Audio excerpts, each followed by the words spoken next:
Hello, lovely to see everyone. Thank you so much for coming, and we are thrilled to be kicking off Event Tech Live this morning. So our talk is about breaking silos to grow your event business. And what we're going to do today is we're going to talk through what the stakes are, why it's important to break down those silos. We're going to talk about ways in which you can integrate your team. Then Claire is going to talk through demonstrate an actual case study of how she's managed to implement some of these things within a business successfully. Then we're going to give you 5 clear takeaways so that you can go back and implement them in your office tomorrow.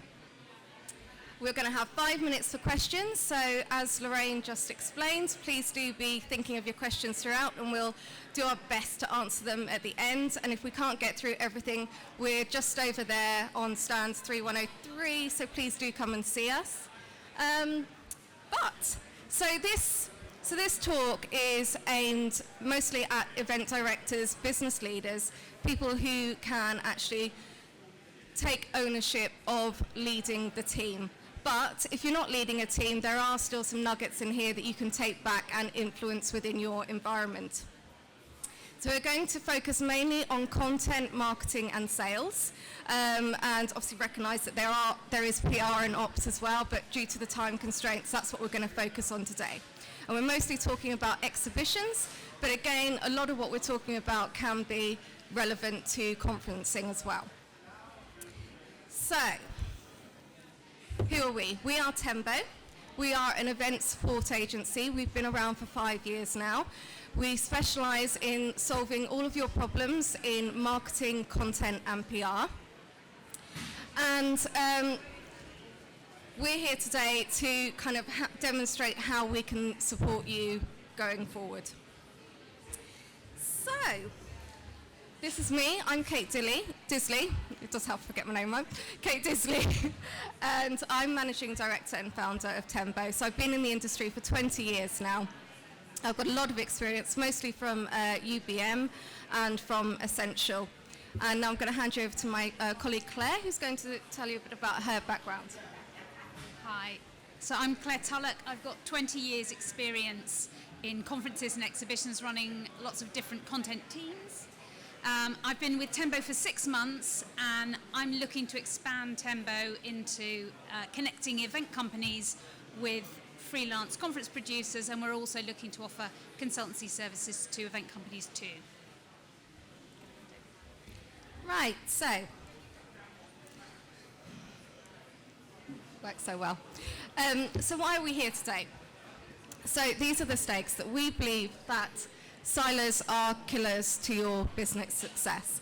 So it's looking at kind of how we can integrate the different silos, the different teams that you have within your business.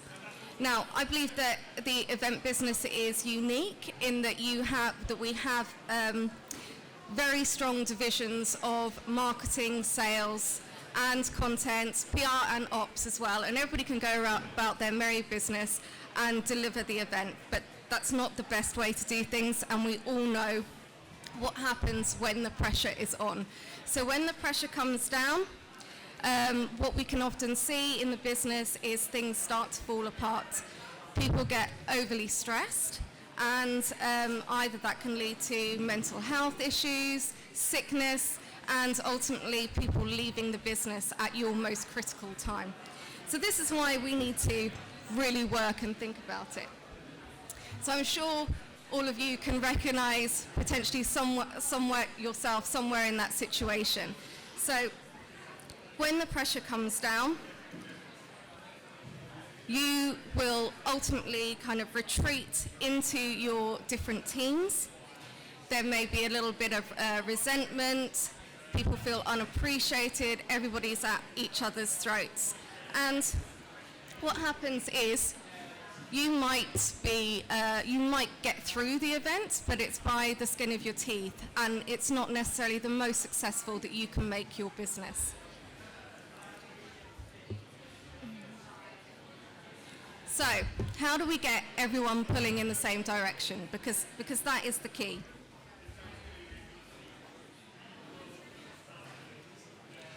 What we want, rather than the circle of the blame, is this circle of knowledge. So the sweet spot is right in the centre there. We need to garner all of that knowledge, what each team knows, and pull it all together so there's true collaboration. When we reach that point, that's when you'll see your business propelled forward. So how do we do that? So first of all, I think that you need to share your vision. I've worked in many businesses before where the marketing team will deliver a brand strategy, the content team will deliver the content strategy, the sales team will deliver the sales plan.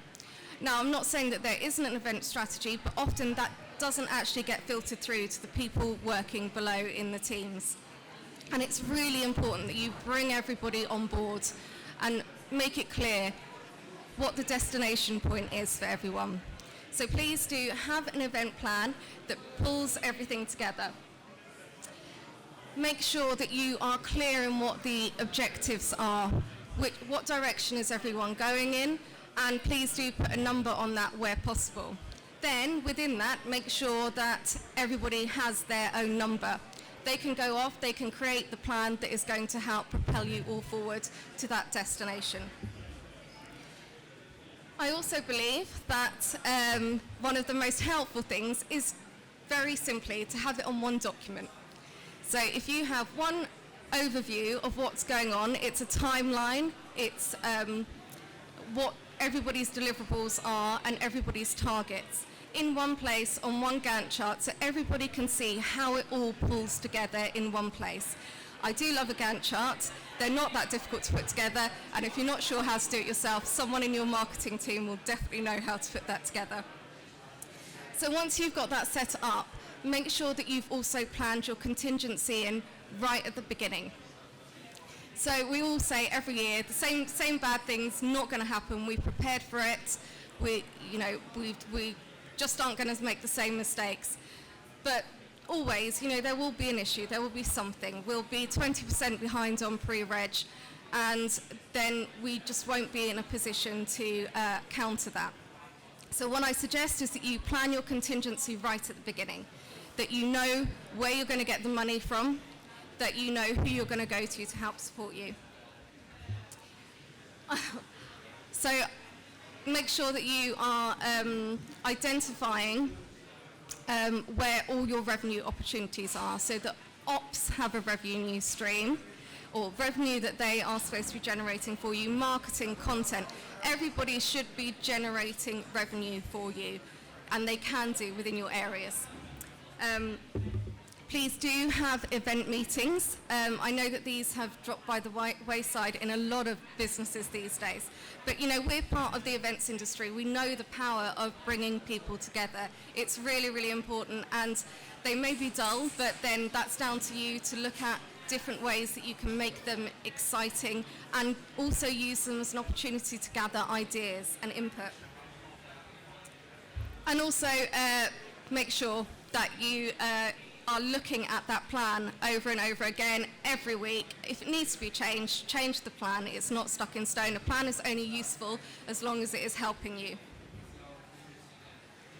So we've got everyone knows where their destination is. Everyone's facing the right way. They all know what part that they have to play in the business.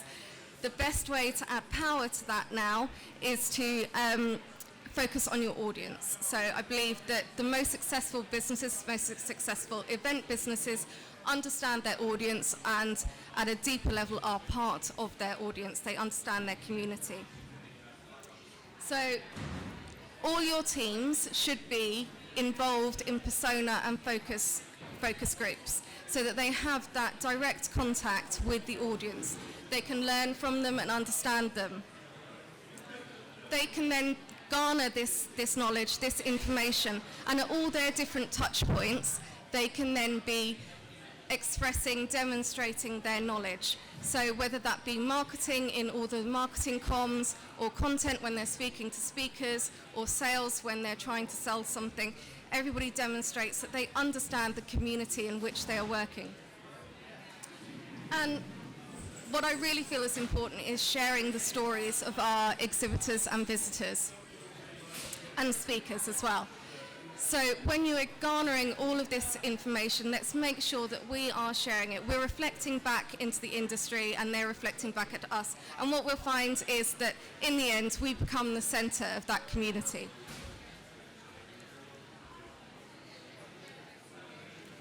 So, Helen Keller said, alone we do so little, together we can do so much. Here are just a few ideas of how we can work together. So one of these is features.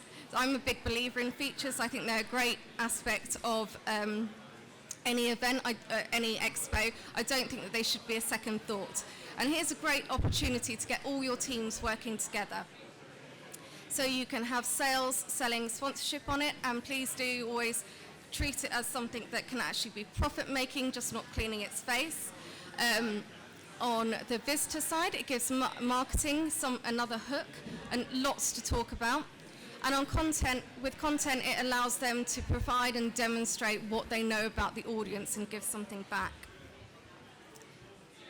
So another idea is that content can be feeding the sales team's hooks. So the information that they're garnering in their research, when they're researching the programs, can be then utilized by the sales team to so it becomes a more consultative sell. Please do have an exhibition marketing plan. There are a lot of businesses still out there that don't actually have exhibition marketing plans. And this does add a lot of pressure in the marketing teams when they have a visitor marketing campaign going on.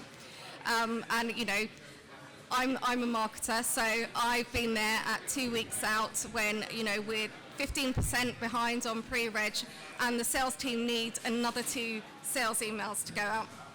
And that is so stressful because it's not planned.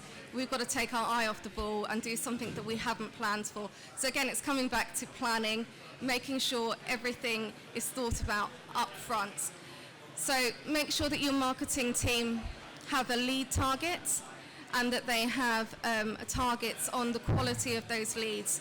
Once you have that, the leads obviously go across to sales. You'll know if marketing are hitting their target. You'll know if the problem is in sales where it's not being converted, or vice versa. So the other thing is about no touch point being squandered, no opportunity being squandered. So when you have your content team, they're doing their research, they're speaking to the industry, marketing can provide a template of how, you know, they can get the information in a format that is easily to push straight out the door the other side. So it's not that we're then having to go back to these speakers and trying to get hold of them again for yet more things when we're not paying them as well. And finally, give marketing the responsibility of finding out what or defining what your sponsorship opportunities are. They are the best placed team to do this because they know all of the communications that are going out. And I would bet that pretty much everything is sponsorable. So task your marketing team with that. And also get them to put a figure on it. Get them to decide what the price is. Get them to decide what the price is because they're out in the industry and they are buying things all the time, so they know what that should be.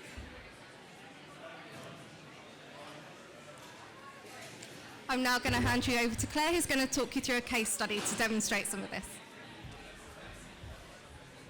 Thanks, Kate. Right, so following on from the points that Kate's been raising, I'm going to take you through a case study of something that I did at a company called Eye2Eye Events around breaking down silos between content and sales and marketing. But before I start, I just wanted to show you this slide, which I think really highlights the importance to exhibitions of content. It's a survey that was undertaken by the Global Association of the Exhibition Industry and Explori earlier in the year with visitors, and it was asking them to highlight what they felt were elements of an exhibition that made it interesting and enjoyable. And as you can see, 42% of the audience stated that they felt the delivery of talks and presentations in an interesting way was a key element for them. So I think that really demonstrates for exhibitions that content plays a really important role in helping convert your visitors and also creating stickiness, encouraging them to stay at the event too. So I'd been working in Eye to Eye for a couple of years, and over that period it became very clear to me that content was really perceived generally, the conference producers who were delivering content there were perceived as really just being individuals who were delivering seminar content on the show floor. And clearly that's very important, but I felt that what wasn't happening was that we were sharing the insights that they were generating from speaking to visitors with the sales and marketing team so they could really exploit the information. And so I decided to go about introducing an initiative and try and change the perception of the content team. Oops. Wrong go. So rather than just being seen as deliverers of seminar content, what I wanted them to be seen was individuals who could actively support the sales teams in helping them to sell intelligently, so offering them bite-sized chunks of information that they could actively introduce into their sales conversations, which would obviously make them more interesting, more convincing, and support closing deals as well. I also felt the insights that the team were generating could also help marketing in terms of coming up with more interesting ideas around content marketing. The content team were generally undertaking about 1,400 calls with visitors across 15 different exhibitions, so they had a real wealth of knowledge around the challenges that the visitors were experiencing, the topics they wanted covered, and actually feedback around what they liked and disliked about the exhibitions as well. So valuable information that I didn't feel was being shared enough. So what we did was go through a rebranding exercise, so shifting from being known as the content team to market insiders. As a team, we came up with an objective, which is outlined here, and it was absolutely about demonstrating that we were creating value for the businesses by adding benefit to all the departments that interacted with us. Oh, sorry. So, in terms of introducing the initiative, there were a couple of key elements. I needed to get the buy-in from various stakeholders, and that started with my team. They took no convincing. They were really desperate to share their insights more widely with their exhibition sales and marketing colleagues, which was positive. I then went out to portfolio directors, event directors, and the heads of marketing, all of whom were really supportive about the initiative. So with that buy-in, we launched with a bit of fanfare, a demonstration showing what we were doing. And then we began to introduce a series of different initiatives. And the two ones that I want to call out are, some of these elements were happening already, but we rolled them out across the board. So when the producers had completed their research, they tended to do about 50 calls per exhibition with a visitor audience. They then turn that into an insight report, which they then present to their colleagues in sales and marketing. Obviously really valuable information that they then send over to them.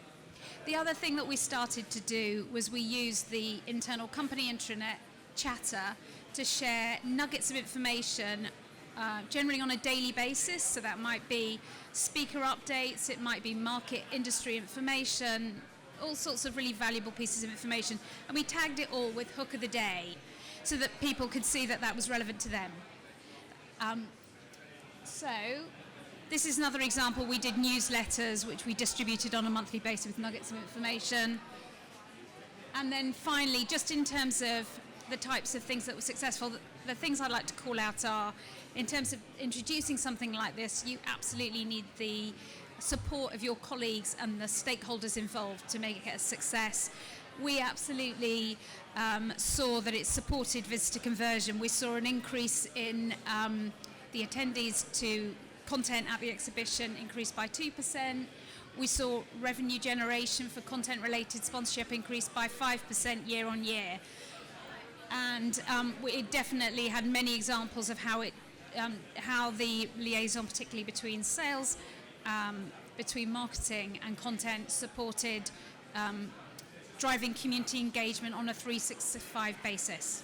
Right, I'm just going to hand over to Kate to finish off. Thank you.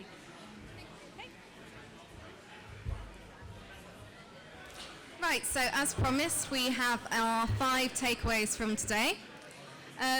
First of all, share your vision and accountability for the big picture. Get everyone in your team on your team. Plan, and plan again. There should be only one plan that everyone buys into. Collaborate and understand the benefits of each other. You want all of your team asking, how can I help you with that? You know, how can we make this better? Create those touch points, as Claire gave examples of sharing how the different teams can share information between them. And the one thing that I'd say is please celebrate your successes together. Don't just celebrate with and reward the marketing team if they've hit their visitor target, or the sales team if they've hit their sales target, or content for providing an amazing program. If it's one team, celebrate together. It's everybody's success. Otherwise, you'll find you're deepening those silos and divisions. And that's it. So I think I'm going to hand back to Lorraine, and we're going to take some questions. Okay, so thank you for submitting your questions. If you have any more, feel free to do it as we cover the first question. And that is, what do you think the biggest barriers to collaboration are in the events industry? I'd say it's pressure. We do work in very high-pressured environments, so it does require everyone to kind of knuckle down and focus on what they're doing. But if we don't look up and see what each other is doing, like I said, we'll just stagnate. We're not going to move forward. So we have to learn to work together. Claire, if you have anything to add to that. Is that it? Yeah. Okay. If anybody wants to talk to us further about anything, our stand is just there, so please do come and see us afterwards. But thank you so much for spending time listening to us. I hope it's been useful, and enjoy the rest of your day.